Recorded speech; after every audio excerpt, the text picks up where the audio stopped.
Hello sir, இவனை போய் ஜெயில போட்டல, என்ன போய் அனுப்புறீங்களே சார்? சார், இவன் இது வரைக்கும் யார்கிட்டையும் எதுவும் சொல்லிருக்க மாட்டான் சார், அதுக்கு நான் கேரண்டி. சார், இப்ப இவன் உங்களுக்கு தேவையில்லைன்னா சொல்லுங்க சார், நான் இவனை என் கேங்ல வச்சுக்கிறேன். ஆமா சார். உங்ககிட்ட விசுவாசமா இருந்ததுக்கு கொஞ்சம் கூட நன்றி இல்லாம என்ன கூட ஆள் அனுப்புறியா நீ? நான் அந்த பொண்ணை லவ் பண்ண மாட்டேன்னு சொன்னேன், அதை கேட்காம எனக்கு இவ்வளவு பெரிய தண்டனை கொடுக்குறியா நீ? ஹலோ ஹலோ ஹலோ தம்பி, இதுக்குள்ள சிம்மே இல்லப்பா. கான்ஸ்டபிள்ஸ்,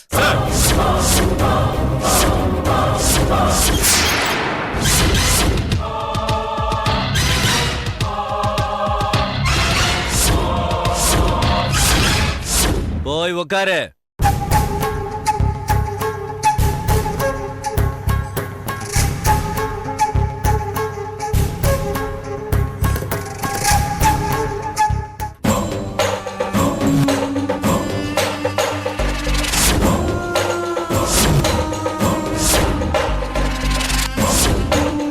பஸ் ஸ்டாண்ட்ல நின்னுட்டு இருந்த பொண்ணுகிட்ட இருந்து பர்ஸ புடிங்கிட்டு ஓடும் போது பப்ளிக் ஒன்ன புடிச்சு கொண்டு வந்து என்கிட்ட கொடுத்தாங்க. ஆனா பர்ஸ பறி கொடுத்த பொண்ணு கொடுத்த ஸ்டேட்மெண்ட் என்னன்னா, அந்த ஆளை புரிஞ்சுக்கவே முடியல. பர்ஸ் அடிக்கிறதுக்கு 5 நிமிஷத்துக்கு முன்னாடி எங்க அம்மா கிட்ட என் தங்கச்சியோட கல்யாணத்துக்காக வச்சிருந்த கோல்டு பேக்க கொடுத்து அனுப்புனேன், ஆனா அதை புடுங்கல சார்னு சொன்னான். அப்ப உன்னோட இன்டெலிஜென்ட் பணத்தை புடுங்கிறது இல்ல, நீ போலீஸ் ஸ்டேஷன் வந்து எங்க சேஃப்டில இருக்கிறதுக்கு. ரைட்? உண்மைய சொல்லு, யார் நீ? இப்ப யாருன்னு நினைச்சு போன்ல பேசுன? யாரு?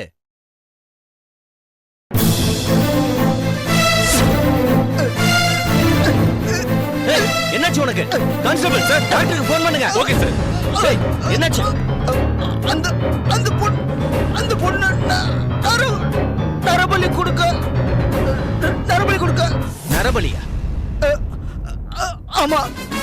யார் அந்த பொண்ணு? அது சொல்லுடா, சொல்லு. டேய் சொல்லுடா. டேய்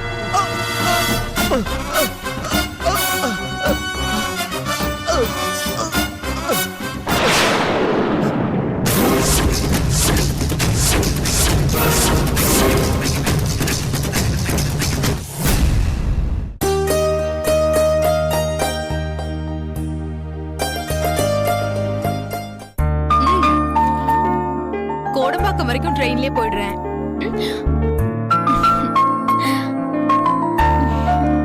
அங்கிருந்து 17D புடிச்சு சாமியார் மடம் எதுன்னு கேட்டு வந்து இறங்கிடுறேன்.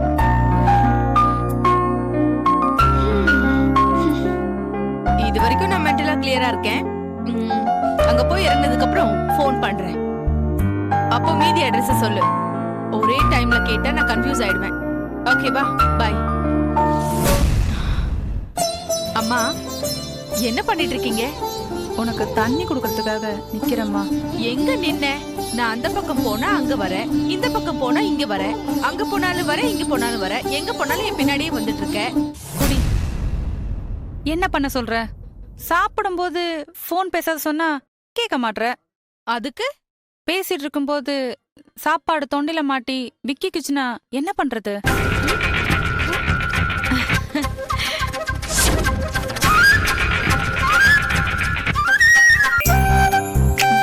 அவங்க 2 பேரும் எப்படி ஃப்ரீஸ் ஆகி பாக்குறாங்க பாரு. யாரு பார்த்தா எனக்கு என்னம்மா, எனக்கு என் பொண்ணுதான் முக்கியம். ஆமாக்கா, நீங்க மட்டும்தான் இவங்க பொண்ணு, நாங்கெல்லாம் பக்கத்து வீட்டு பொண்ணு. கரெக்டா சொன்ன ஷில்பா. என்னடி கரெக்ட்? உங்க அப்பா நம்ம எல்லாரையும் அனாதையா விட்டுட்டு ஆக்சிடென்ட்ல போகும்போது உனக்கு வயசு 10, அவளுக்கு வயசு 8. அம்மா விடுக்கா, அம்மா சொல்லி முடிக்கட்டும், நீ சொல்லுமா. ஒரு ஆம்பளை பையனை மாதிரி காலையில ஒரு வேலை, மத்தியானம் ஒரு வேலைன்னு வேலை செஞ்சு குடும்பத்தை காப்பாத்திருக்காமா. இதுக்கு நடுவில் அவ படிச்சா, எங்களையும் படிக்க வச்சா. ஆமா, இதெல்லாம் எங்களுக்கு தெரியாதம்மா, டெய்லி சொல்லிட்டு இருக்க. என்ன சொன்னாலும் அவ பேச்ச யாரும் கேட்க மாட்டேங்கிறாங்களே. அம்மா, அவங்க 2 பேரும் நான் சொல்லி எதுவும் கேட்காம இருந்ததே இல்லம்மா. இல்லம்மா, உனக்கு ஒன்றும் தெரியாது. ஐயோ அம்மா, இந்த மாதிரி புலம்புறதெல்லாம் ஃபர்ஸ்ட் நிறுத்து. நானே அவங்கள நல்லபடியா படிக்க வச்சு நல்ல இடத்துல வேலை வாங்கி வச்சு செட்டில் ஆக்கணும் தான் பெரிய வேலைக்கு ட்ரை பண்ணிட்டு இருக்கேன். இனிமே இவங்க 2 பேருக்கும் படிப்புக்காக காசு செலவு பண்ண வேணாமா? என்னம்மா சொல்ற? ஆமா, நீ படிச்சாச்சு. இனிமே இவங்க 2 பேத்துக்கும் கல்யாணம் பண்ணி வச்சு செட்டில் ஆக்கிடலாமா? முதல்ல பணத்தை சேர்த்து உனக்கு ஒரு கல்யாணம் பண்ணணும். என் கல்யாணம் இருக்கட்டும், அதுக்கு முன்னாடி நான் ஒரு விஷயம் சொல்லட்டுமா? சொல்லுமா. இந்த காலத்து பெரியவங்க பொம்பளை பசங்களுக்கு கல்யாணத்தை பண்ணி வைக்க செலவு பண்ற காசு வச்சு அவங்க சொந்த கால்ல நிக்கிற மாதிரி ஒரு ஏற்பாட்டை பண்ணி தரணும்மா. நாளைக்கு புருஷன் கிட்ட இருந்து ஏதாவது ப்ராப்ளம் வந்தா கூட அவங்க பாதிக்கப்பட மாட்டாங்க. வேண்டாம்க்கா, நாங்களே பாத்துக்கிறோம். உனக்கு மட்டும் மூளை எப்படி பக்காவா வேலை செய்யுது? அதுக்கெல்லாம் அதிர்ஷ்டம் வேணும். அதிர்ஷ்டம் எல்லாம் தேவையில்லம்மா, அறிவு இருக்கணும்.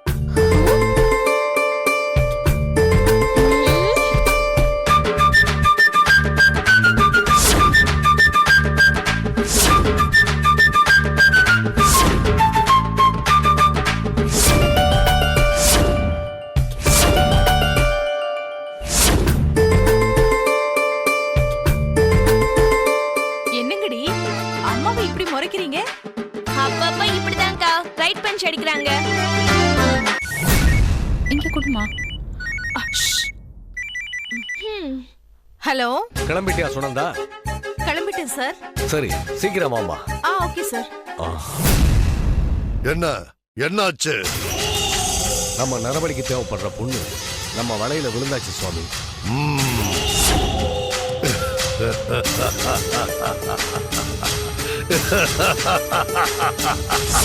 நரபலி கொடுத்தரலாம்.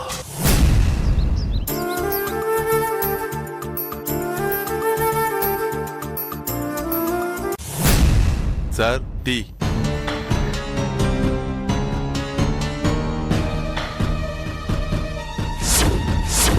தேவராஜ் சார், வேலைக்காரி எங்க? லீவ் போட்டிருக்கா சார். அதனால டீ நீங்களே எடுத்துட்டு வந்திருக்கீங்களா? ஆமா சார். நீங்க என்ன படிச்சிருக்கீங்க? BSc sir. கோல்டு மெடலிஸ்ட் இல்ல? ஆமா சார். எங்க அப்பா தான் மனுஷங்களுக்கு வேல்யூ கொடுக்காம உங்கள மாதிரி படிச்சவங்கள இந்த மாதிரி வேலைக்கு அப்பாயிண்ட் பண்ணி படுத்துறாருன்னா நீங்களாவது எடுத்து சொல்ல வேண்டாமா? என்னன்னு சார்? இந்த மாதிரி டீ குடுக்கறது, டிஃபன் குடுக்கறது இதெல்லாம் செய்யறதுக்கு சங்கடமா இருக்கு சார்னு சொல்லு. எனக்கு சங்கடமே இல்ல சார். ஏன்? அப்பா என்ன புள்ள மாதிரி பாத்துக்கிறாரு சார். யோ, அதெல்லாம் நடிப்பியா? நம்பாத. காரியம் முடிஞ்சதுக்கு அப்புறம் கழுத்து அறுத்துட்டு போயிட்டே இருப்பான் அந்த ஆளு.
Yeah, we don't want to do anything to scare your children. That's the last thing we want to do. We don't want to scare anybody.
you enjoyed this video, kindly like, share, comment, and for further our interesting videos, subscribe our channel below.